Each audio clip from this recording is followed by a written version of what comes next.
Tip FM's Tip Today. With Slattery's Garage, Puck On. Over half a century driving the people of Tipperary and surrounding areas with quality, reliable and economical vehicles, new and used. Call the sales team today to discuss your next car or van on 067 24111. Thanks, Paul, and welcome back to the second hour of Tip Today. 1800 938 007, our free phone number. And if you'd like to text or WhatsApp, it's 083 311 3311. Listen, I want to say, Fran, I do get Donald's argument, but I think people are forgetting that some people are born with extremely addictive personalities. There's scientific proof of this, not to mention babies born addicted to drugs due to their mother's use of narcotics, and that sent to us on 083 311 3311. A lot of reaction, in fact, particularly to Donald's piece with us this morning. It's time now for global news, and glad to be joined as usual by Thomas Conway from the Nenagh Guardian. Good morning to you, Thomas. Good morning, Fran. We're sort of playing musical chairs here this morning. We're swapping chairs and studios and all sorts of stuff. We are doing a good job of it, though. I'll tell you now, seamless and all of that. Keir Starmer. Really, let's start there, because you're making the point it's not just the Peter Mandelson affair that has left him exposed. There's a lot going on there, isn't there? Yeah, he's perilously close to the brink, isn't he? Really, I think in the long term, Keir Starmer is toast, effectively. Do you think? Yeah, I think there are a number of leadership potential candidates circling in the wings now. None of them are quite yet ready. The likes of Angela Rayner, the likes of Wes Streeting, they all have problems, which we'll get into in a minute, that stop them from maybe contesting the leadership in the short term. But long term, I think the confidence in Starmer within the Labour Party has been eroded. And it isn't just because of the Mandelson affair. I mean, that's obviously huge, and Mandelson's links to Jeffrey Epstein created a lot of controversy, and Starmer did not handle it well. His judgment was poor. The ousting of the decision of Morgan McSweeney to resign on Sunday, I think, gave him a temporary stay in Downing Street. But I don't think it will be enough, because when you look at it in the round, I mean, economic growth is sluggish in Britain. There were figures produced, I think, yesterday showing slight economic growth, but nothing sensational. Creaking public services, social problems. He hasn't gone on top of the immigration problem either. I mean, this Labour government said they would stop the boats, and yet that has continued to remain an issue. Nigel Farage's Reform UK party soaring in the polls. Yeah. It doesn't look good for him. He's 19 months into office now, and things haven't really got better. A lot of what he's dealing with, though, well, some of it certainly is outside of his control, though, Thomas, isn't it? To a certain extent, yes. I mean, I think the Conservatives created a huge mess when they were a government, and obviously that started with Brexit in 2016, 2017, and it spiralled from there. And the succession of different prime ministers was not good for the country, and is perhaps the reason that Starmer is still in the job for the moment. I think some Labour voters will have, obviously witnessed that rotating conveyor belt, essentially, of different Conservative Tory PMs, and said, we do not want to go down that track for now, so we'll give him the benefit of the doubt for a little bit longer. But definitely, I mean, Britain is in a mire now at the moment. Is there a lack of clarity as well on what is Labour and the ideology there? I think so. I mean, there are really three factions within the Labour Party in the UK. Starmer belongs to that kind of centrist Blairite mould. That's the way he is ideologically engineered. You then have the soft left, which has produced characters like Angela Rayner. And what I mean by the soft left, they're kind of the centre left, focused on working class ideals, essentially. You then have the hard left, the Corbynite hard left, that I suppose did well for a time under Jeremy Corbyn. Starmer and his allies, Morgan McSweeney in particular, were keen to move on from that phase, keen to push those on the hard left aside. And yet, a lot of the new Labour MPs that would have been elected in the landslide in 2024 would come out of the generation, come from the austerity generation, essentially, and would probably belong to that hard left faction within the party. And Starmer finds himself kind of fighting with them. and there's this kind of internecine warfare within the party, different competing factions. And difficult for him to get a hold of. Will the new leader emerge from that aspect of Labour then? I just wonder, because Corbyn obviously did very well initially. Yeah. He had a bit of personal appeal, personal charisma, did well in 2015, and then he was eviscerated at the following general election. And I don't think that's the way for the Labour Party to go. I think it will drift in that direction. I think it will drift further towards the left. But I think there needs to be meaningful progress in terms of economic growth.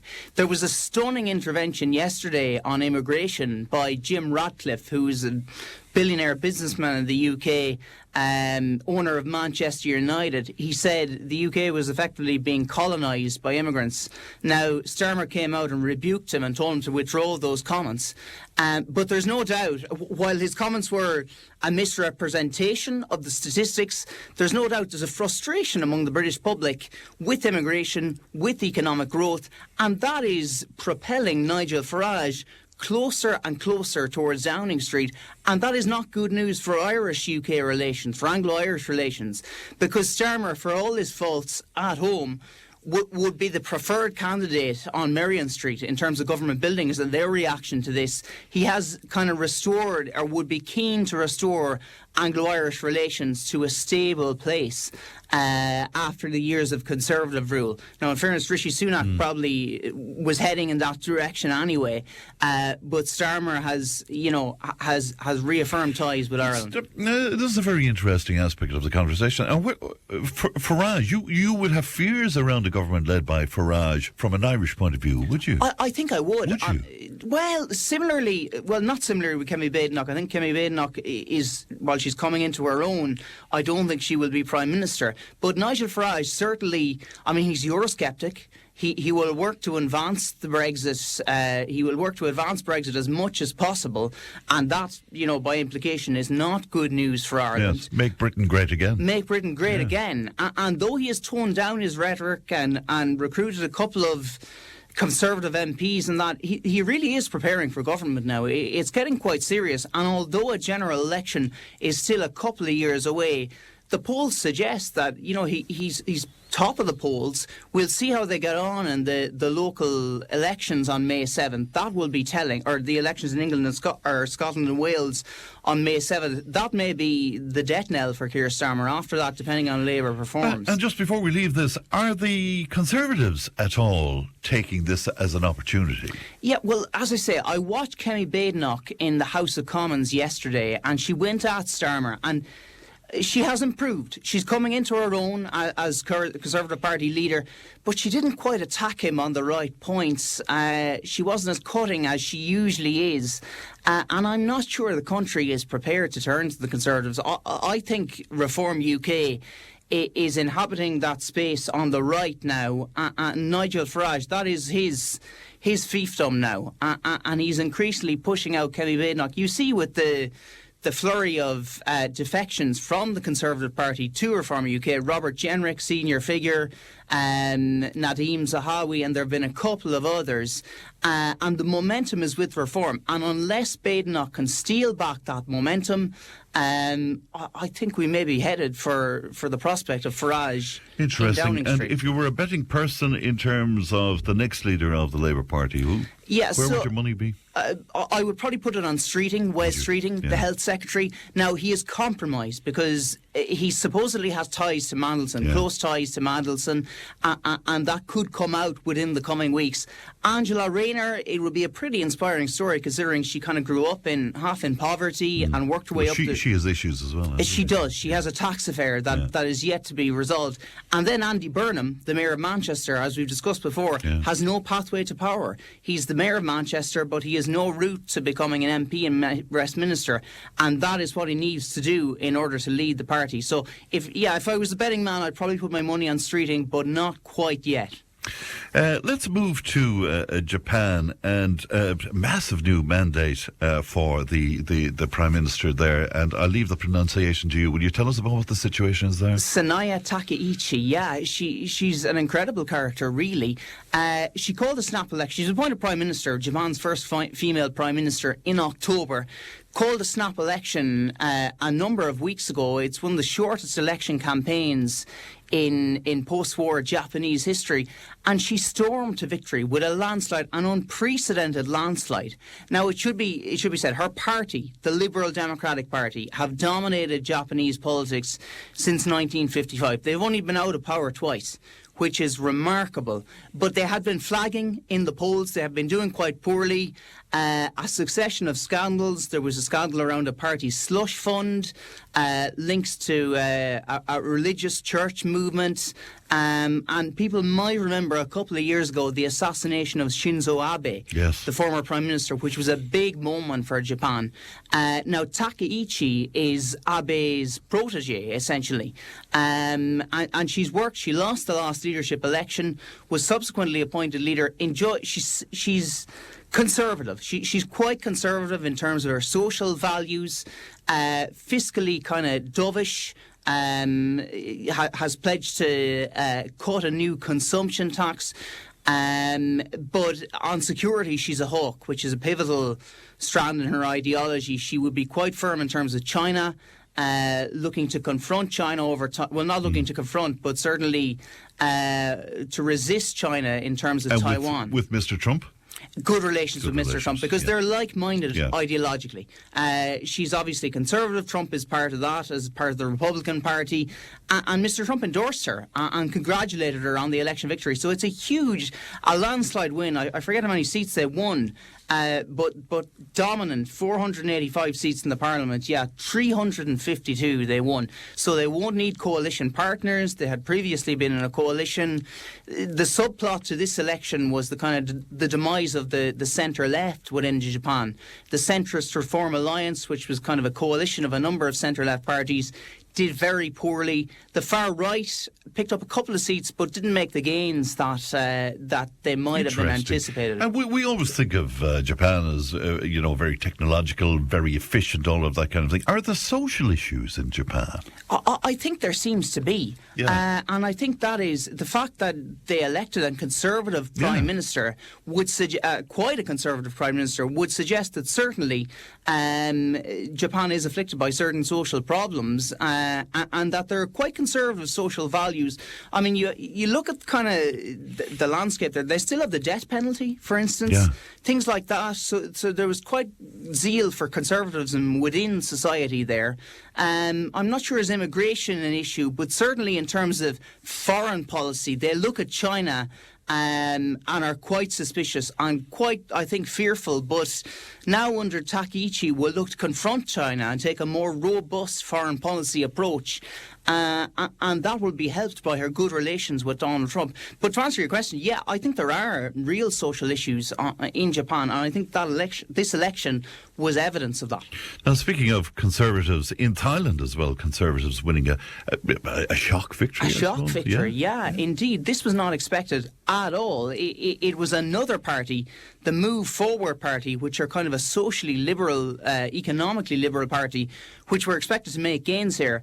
But instead, the party of, and the pronunciation might evade me here, Arnutin Charnvirakul, the new Prime Minister, he landed a surprise victory with the Thai Pride Party. Now, ideologically, they're a conservative party. Yes. So this is, they're riding a conservative wave in Asia at the moment. There are three factions in Thai politics. Sorry, but just for clarity, the Pride Party, that's not making reference to LGBTQ or anything. As in that's pride within the... Pride in the flag, in the national flag in Thailand. So there are three factions within Thai politics. You have the conservative movement, of which Charnvirakul kind of leads now. You have the Liberals, which I spoke about a moment ago, and then there's kind of a coalition of populist parties there. The Conservatives did very, very well. It wasn't only this Move Forward party. They will stitch together a coalition with some other conservative parties. There was also a vote on a new constitution, which is quite a significant moment. That was brought forward by the Liberals, that proposal. And the idea of that was to kind of, I think, reform society in a more liberal bent. But that's not going to happen now under Mr. Charn Varakul. He is quite a traditionalist, and he's a clever politician. He's the heir to a construction fortune, businessman, 59 years old, kind of entered politics somewhat late, but he has a bit of personal charisma. And the reason he scored this landslide was he did well in rural areas. The Liberal Party actually swept the cities like Bangkok and Phuket. Yes. But this guy, Charn Varakul, his party did exceptionally well in more rural, kind of, I would say, less affluent areas of Thailand. So that propelled him to power. And he has a clear mandate now, but he will move Thailand certainly in a more conservative direction. And in terms of other countries, who's influential in Thailand? China is always going to be, I mean, they're in kind of China's orbit, and you will look to them. But the United States is a major trading partner. The States, Trump slapped tariffs of 19% on Thailand back in that initial Liberation Day last year. So they're afflicted by that.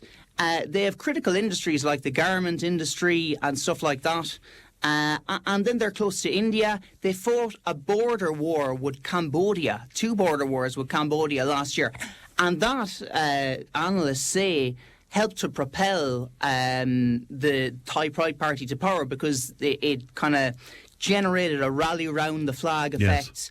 And Mr. Charn Varakul played into that, and it helped him. It helped him to do so well in the election.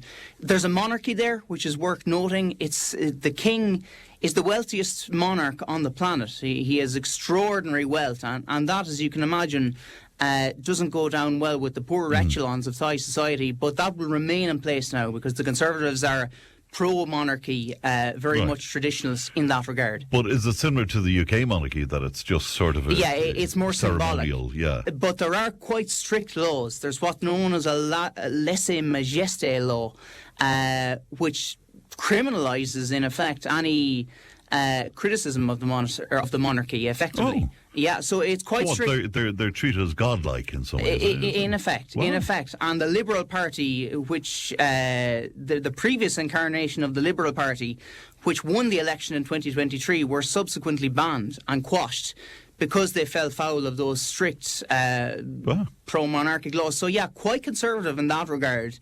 But the new PM will, I expect, advance that further. He might soften his stance slightly, but it looks like the monarchy will continue to be a significant factor. But again, it's my perception, but is it very poor country? I checked the statistics. The poverty threshold, it's not that poor. Is it not? No. Tourism is a massive thing. Sure, a lot of people will go travelling. A lot of people from Ireland out there in the likes of Bangkok will go travelling in Thailand and speak very well of it. Yeah. Look, it's a developing country. There's no doubt about that. And it doesn't have first world status, but it's not as poor as you might think. There's a lot of economic inequality, of course. Yeah. And wealth is concentrated probably in the city areas. Yeah, the factories you alluded to there, I mean, people will be working for very small money, and that's why it's so attractive to source clothing from garments, the garment industry and stuff like that. So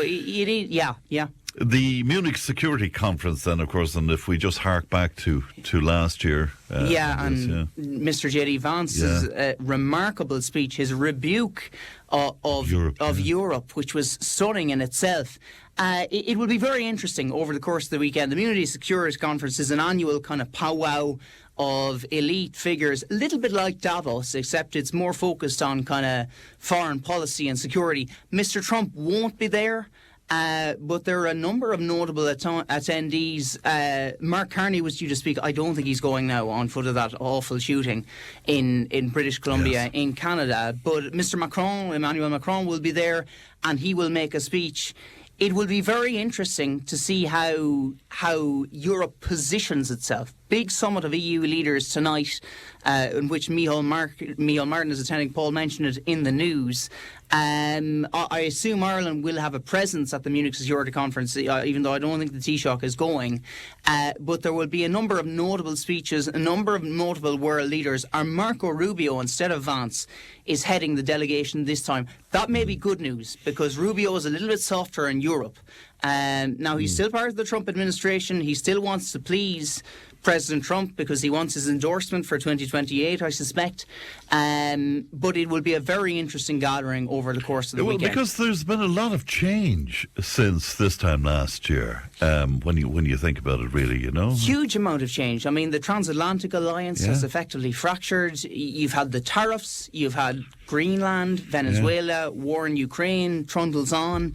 And there's increasingly, as Macron put it and as Carney previously put it, there has been a rupture in the transatlantic relationship. And I think this that will be investigated over the course of the weekend. And will they interrogate, do you think, whether or not we can rely on Article 5 anymore? Yeah, I think that will be a major topic of discussion. Article 5, of course, the NATO stipulation that an attack on one is an attack on all, and a NATO member state must come to the defence of another if it is attacked. Now, that was designed with the Soviet Union in mind. Yes. Not with the prospect of America coming and taking Greenland or anything like that, which has now entered the discussion in these times. So I think that will be a key component of the debate there. Some would argue that it's still alive, that Mr. Trump isn't quite as disrespectful, or you know, he doesn't disregard NATO to the extent that he portrays. You know, so there's a whole debate to be had over that. Like, really, NATO is guaranteeing the European continent's security when you think about it. And Mr. Trump has probably done NATO a favour by pushing European countries to spend more on defence. I think so too. It's not in our notes, but we have to mention Pam Bondi testifying before the House Judiciary Committee hearing on Capitol Hill yesterday, the Attorney General, of course, and it was a remarkable performance. Bullish, I think, would describe it. Yeah, it got very heated. Yeah. I've rarely seen it get as heated, on a few occasions before, but it got very, very heated. She seemed prepared for it to get heated, if you know what I mean. She was rebuttals were all in place. Yeah, she was combative, and she kind of stood her ground there, and she came under. It was predictable in many ways, but I mean, and Keith Duggan has a good piece in it in the Times today, in the Irish Times. Yes. Like, she was excoriated by Democratic Senator or Democratic Congressman, I think, Jamie Raskin, and she bit back at him, and she really bit back hard. But I mean, you know, and it brings us back to the whole Epstein thing, and you know, it's come back into the news in the US now, having throttled the UK over the past couple of days. And I was just thinking about it yesterday evening. Like, it gives weight to the conspiracy theory, that QAnon conspiracy theory, that there was a cabal of the global elite in Washington and places, you know. Like, it gives weight to that. I mean, you know, and it shows that maybe there was a grain of truth to it, you know. You mentioned what happened in British Columbia there, a shooter killing at least 10 people at that school. Dreadful. Yeah, that's really, really sad. Absolutely dreadful indeed. Iran, what happens next where Iran is concerned? Largely down to America at this point. Yeah, largely down to America. Netanyahu was in Washington, met Donald Trump yesterday. Apparently the thinking has shifted in Israel in relation to a strike. Initially they were very, very reluctant. Now that the US has sent resources to the region and is better equipped to defend Israel and American allies in the region, Benjamin Netanyahu is a little bit more hawkish and maybe suggestive that you know, a strike could fully obliterate the nuclear facilities or even precipitate a regime. And he's not all that happy, my understanding is, Thomas, just for the talks to be about nuclear. He's talking about missiles, he's talking about... Yeah, he's talking about the full whack. He's talking about regime change, and that is what Israel dearly wants. And it would probably be it would be no harm. You see the amount of people killed in those protests. The danger, of course, is that it would escalate into a really, really dangerous regional war, and that there would be all kinds of fatalities on all sides. Thomas, great to see you as always. Thanks very much indeed. We'll take a break. Back with more. We're live from Nenagh. Tip FM's Tip Today. With Slattery's Garage, Puckon. It's time to change. Test drive the award-winning range of Peugeot hybrids and fully electric vehicles at Slattery's Garage today. See slatterysgarage.ie.